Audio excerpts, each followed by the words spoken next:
Hi, let's talk about jumpstarting your tarot journey, education, learning, the overwhelm of dealing with the 78 cards. This is the Rider-Waite deck with the plaid backs. As you can see, I turned these into flashcards on the recommendation by the tarot lady, Teresa Reed. So yeah, we have 78 cards here, 22 major arcana. What is the other one? I'm so bad at math. 56 minor arcana with 16 court cards and 40 suits, 10 suits, with cups, wands, pentacles, and swords. Yeah, good. All right, we got that out. So anyway, today we are talking about what really helped me. It was sound advice. She did say how, oops, sorry, microphone here. So she did say, yeah, you might be hesitant. I was hesitant of turning my tarot deck into flashcards, but can I say it was almost immediate. It was like maybe even less than a week of going through these as flashcards, using the pictures, naming off the keywords, looking at the keywords, naming the pictures. It took like maybe a week, and I was like, down. These are all down, and there's no reason why anyone else couldn't benefit. It's like in college and high school, when you could have flashcards to learn everything, which I had made flashcards before for astrology, to learn the houses and the signs and just really get a good grasp on all the energies involved in the keywords with all the planets, the signs, and the houses, and how those all combine. And I found that very useful. And then I was like, okay, here's my tarot cards, and these are amazingly helpful. And plus, I came into learning tarot based off of being an astrology lover, enthusiast, wanting to go really deep into it, and another astrologer had recommended learning the tarot because the systems combine.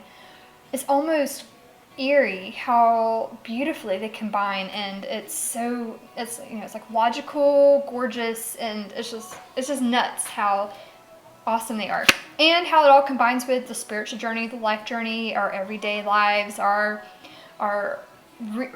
life purpose for being here and dealing with the issues that we as humans have to deal with, just the human experience, really helping to capture that. So anyway, so you can see here, I did basically like 2 or 3 keywords. So this is a new financial beginning, a new job, Ace of Pentacles. Yeah, and these, here's a good one. So the Emperor is father, stability, authority, security.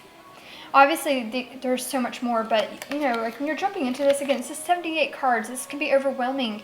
This is how you start to grasp and get a hold, and this is dipping your toe in. This is going into the shallow end and going for a nice swim, and you can go through. So Ace of Cups, and this is a new romantic beginning, a new beginning. And so, and some of these I put down. So the 1s, 2s, 3s, the numerology of these cards is important. And this is another crazy thing: numerology, astrology, tarot, how they all combine. It is. Anyway, I'm just like, it makes me do a girl squeal, in excitement. So the aces, the aces are 1s.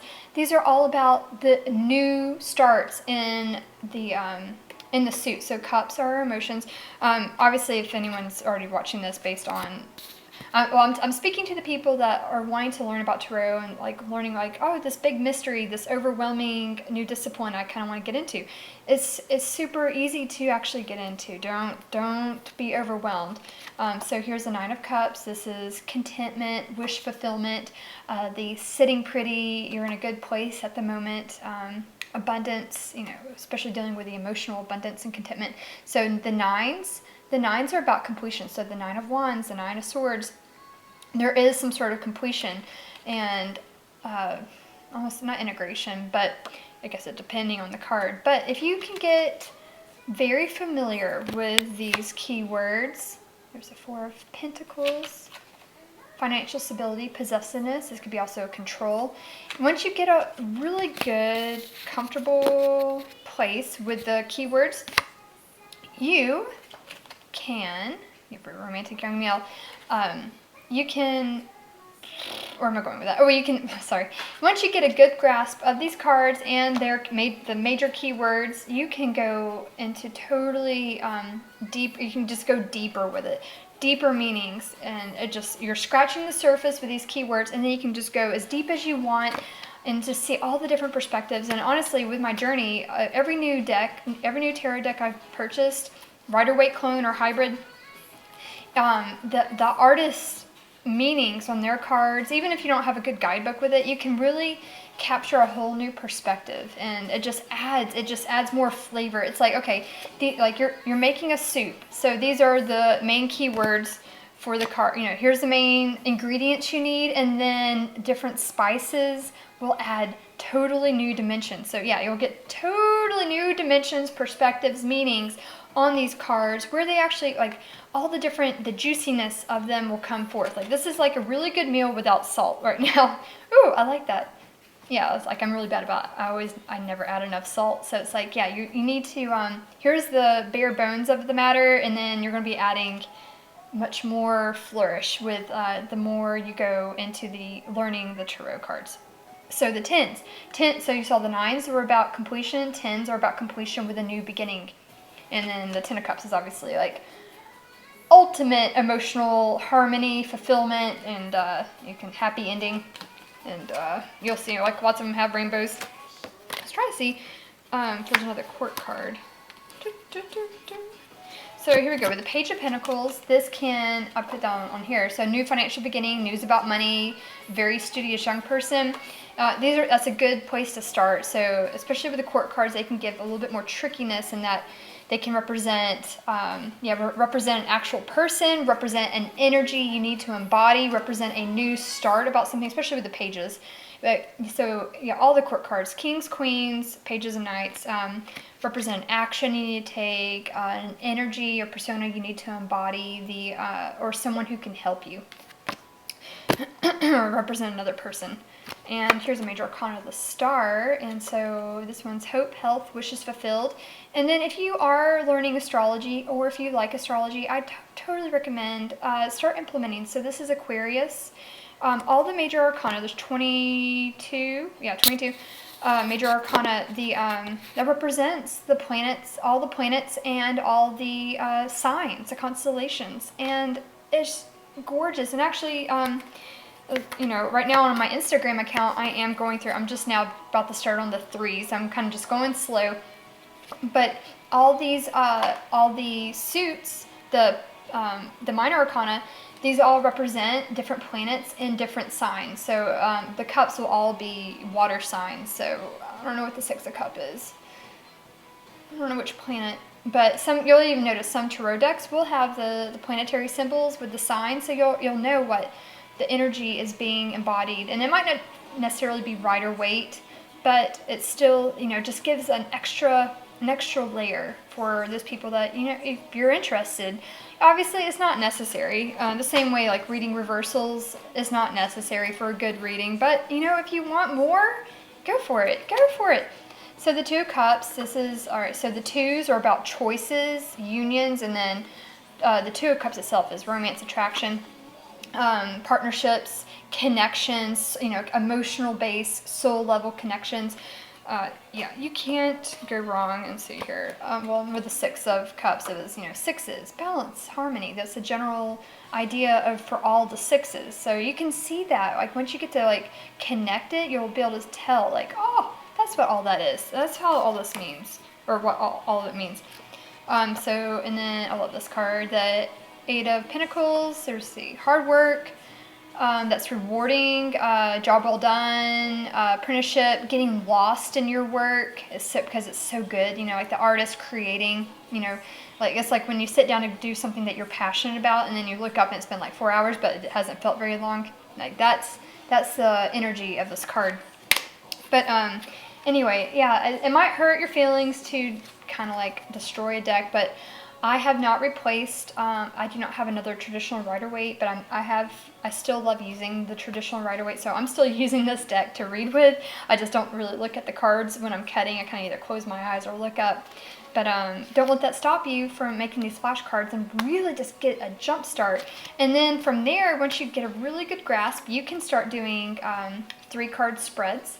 You know, just random 3-card spreads. When I did it, I would just lay them out on the couch and just go through and just tell a story. Even if you're just taking the actual keywords off the back. Like here, let's take, so here's the 2 of Cups, the 5 of Wands, and Neptune. Oh, sorry, not Neptune, the Hangman.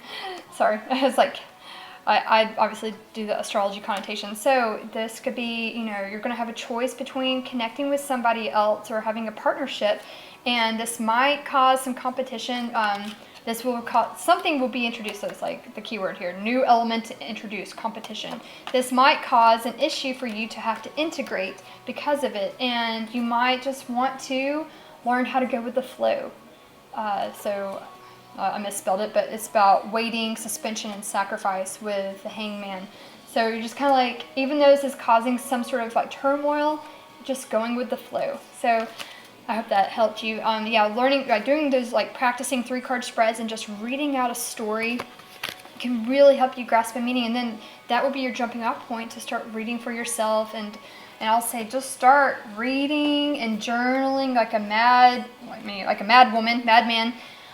And allow yourself to, like, I would even say if I could do it over again, I would kind of like just do like have a notebook with each card and then just writing thoughts down for each card as I get like a new tarot deck or read a new book, and just write some insights for each of them, and you can just kind of like get a general knowledge of it. But either way, I've gone through 2 tarot journals in the past year, just doing readings for myself and keep track of your readings. Do daily card, like just pull 1 card daily and just see how the energy is embodying or comes out throughout your day. So anyway, I hope that's helped you. So flashcards, practice doing 3-card spreads once you get a good knowledge of these. The flashcards are totally worth it. Yes, you can still, I still use my deck even though they're flashcards, but you know, in the meantime, I'm still trying to decide which Rider-Waite I want to purchase to replace this, but I'm still going to keep this. And also the plaid back Rider-Waite, this shuffles so well, and it's ruffle shuffles great, and yeah, I can't recommend this one enough. It's a great little basic deck, but it's more than just basic because I still use it. I love my other decks, but this one, like if I need a direct, straightforward answer, but the message is still beautiful and still has like still has depth to it, you cannot go wrong. So anyway, there, jumpstart your tarot right now. That's all it takes, is destroying a deck and making, you know, like you're back in school, making those flashcards. So I hope that's helped you. I hope you guys have a great day.